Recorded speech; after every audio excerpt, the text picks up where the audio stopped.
Eto guys, nakauwi tayo ng Bohol. Binisita ko lang yung bahay ko rito na naiwan. At ito, maayos naman din pala ang nakatira rito. Malinis, nilagyan ng bakod.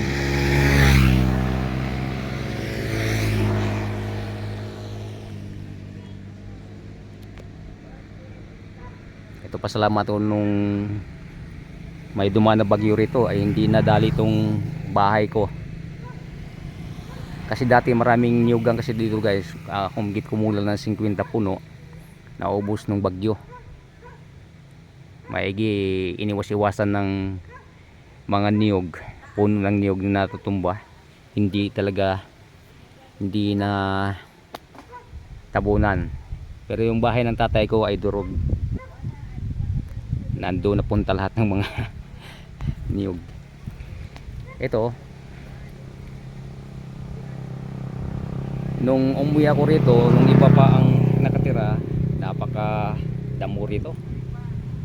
Kakatakot pumasok rito dahil baka may mga ahas na. Pero ngayon nakikita natin masipag kasi yung nakatira rito at mahilig din sila magtatanim-tanim. At sila may mga tanim nila, oh. Mga sili, kamote, okra, kamuting kahoy, yan. May kalabasa, may mga talong.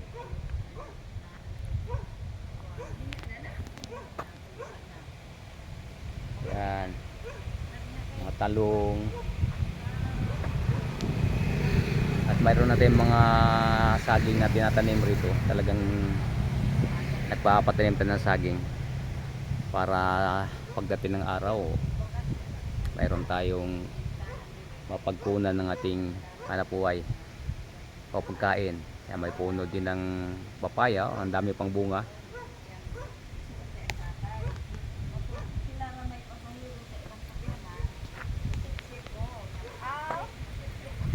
Ayan, yan ang nangupahan dito sa bahay ko.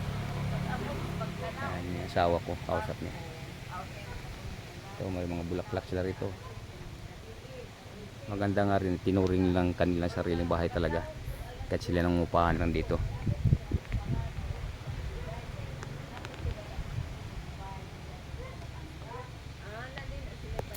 Ayan. Dito guys, ang bahay ng tatay ko dati. Diyan sa may kamutihan. Nadurog nung dumaan ang bagyong Udet dito sa amin sa Bohol. Na may mga kahoy pa tayong na itabi dito. Kaya pinagawan ko na lang ng tambakan o imbakan niya. Ayan, yung mga ibang mga kahoy na natira doon o na ligpit namin sa bahay na nadarganan ng mga niyog. Grabe guys, ang nangyari dito nung bagyong Udet. Dahil laki ang damage. Malaki ang damage sa buong probinsya ng Bohol. Hindi lang dito sa area namin ng pagdaan ng Udet. Dito ang bahay ng tatay ko, dito sa kamutihan. Ito mga bago na lang to guys, ito mga saging dito. Yung mga puno ng saging na tinatanim, mga bago na lang ito. At yung mga niyog, yan.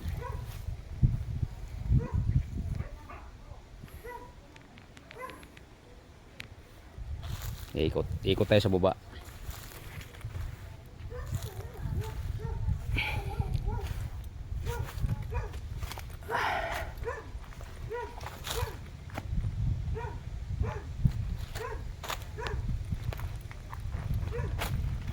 Tayo.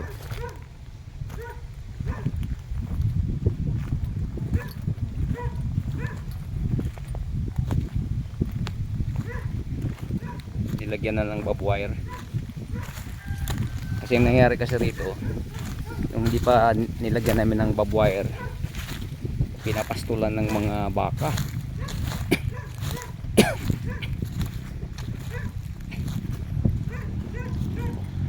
sira oh.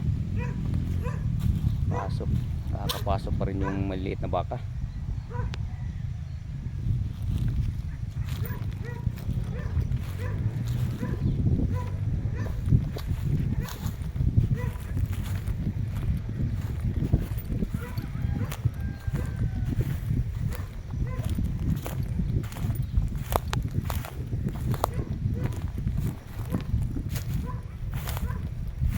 Yan sa baba guys, mayroon pang parte dyan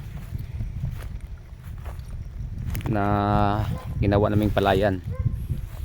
Yan natang ano, yan na yung malinis na, ay na araro na.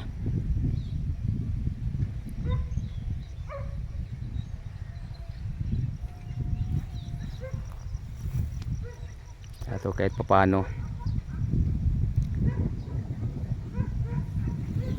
may mga tanim-tanim na tayo ngayon dito. Naubos yung niyugan namin dito nung dumaan talaga yung bagyong Odette. Napakalakas, tumbahan ng mga niyog, mga puno ng kahoy. Ayan guys, oh, kita natin yan, nabuwal. Puno ng Santo Niño yan. Dahil sa bagyong Odette na dumaan dito sa aming probinsya sa Bohol. Yan, nakatayo pa rin yung santol natin. Meron pa rin tayong santulan dito. Meron pa rin puno ng santol. Itong mga puno na ito ay tinatawag na Santo Niño. Ito tanim pa ng aking mga magulang noon. Ng magulang ko. Tanim pa na itatay ayong ito.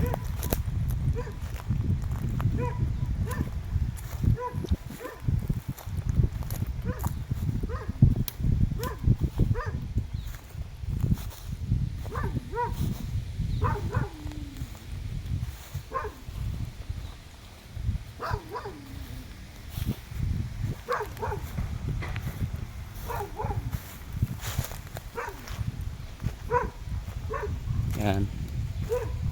Nakapaikot ng barbed wire itong area na to.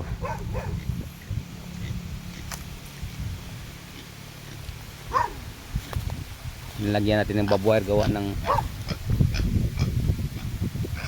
may mga nagpapastol ng baka, kalabaw. Kaya doon naubos yung mga tanim pananim natin dito. Maraming na damage na kuan na niyog, yung maliliit, yung pinahabol natin sa nawala natin mga niyugan dito, yung mga niyog natin, puno niyog dami dito. Kung di ako nagkakamali, humigit kumulang nasa 50 puno. Naubos talaga nung bagyo. Yan na lang tumayo oh. 2 piraso na lang yan, 2 puno na lang. Kaya nagtatanim tayo ng panibago.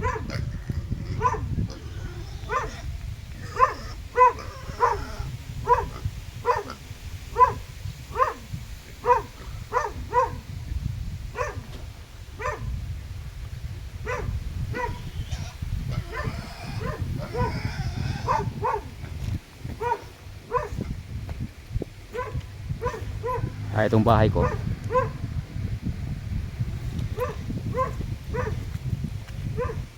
Okay guys, maraming salamat sa pagsama niyo sa akin sa pag-iikot ko rito dito sa pwesto ko. I-miss ko na talaga tong lugar namin, kaya lang mayroon pa kasi tayong inasikaso. May mga estudyante pa tayong inaalayan dun sa Manila, kaya hindi pa tayo mag-uwi-uwi. Yan o, mahilig sila magtatanim oh. Mayroong sibuyas, sili, kamatis.